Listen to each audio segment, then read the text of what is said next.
Restoring works of art is such a great way to go through life. It's one of the most thrilling things to be able to bring back a work of art. And I think for me, one of the great advantages of it is this extraordinary intimacy one has with the art object.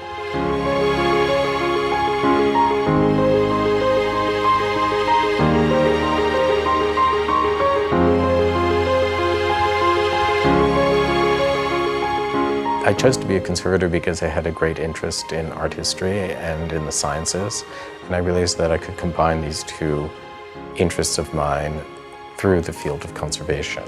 I'm particularly interested in the aesthetic issues of cleaning and degrees of cleaning and of not going too far with cleaning, especially on stone and marble pieces.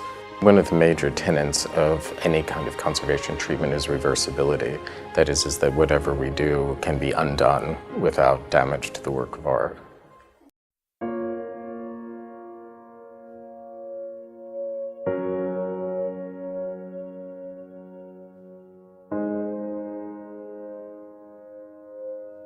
I was at the Louvre one day and I noticed that they had a Khatchkar that had been given to them by the Republic of Armenia.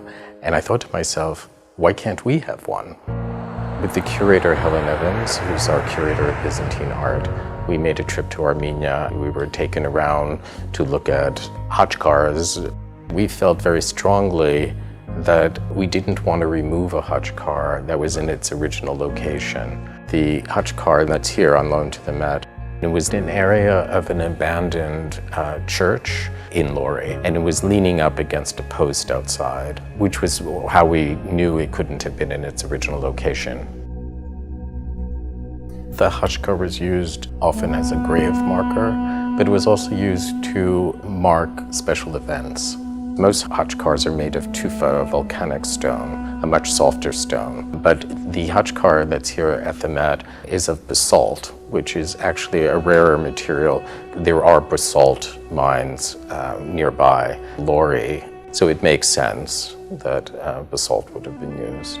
But it's a much more difficult stone to carve, and so in some ways it speaks of a grander commission.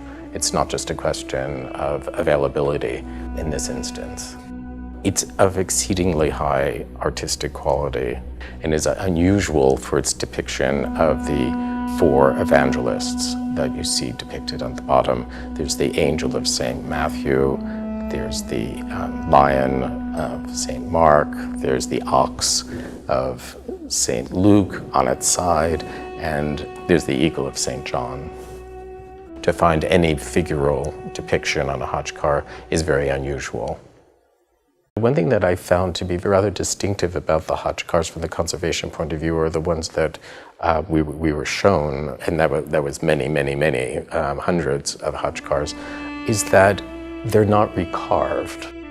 Oftentimes you find in, let's say, French sculptures that over the centuries they've been recarved, and I found absolutely no evidence of that with the Armenian Khatchkars, which is really to their benefit, that they've not been tampered with over the centuries, and that they're worn from outdoor exposure, they're abraded from outdoor exposure, but they've not been recarved. And so that in essence we're very close to their original conception.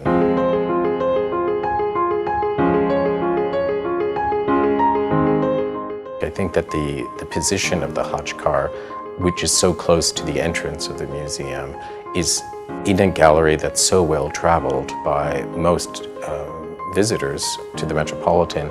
And I'm always struck when I'm passing of how many people are stopped and look at it, and I assume they're not all Armenian, and I think that they're just fascinated by this object because it is so distinctive and so unique in its form, and they would not have seen anything like it.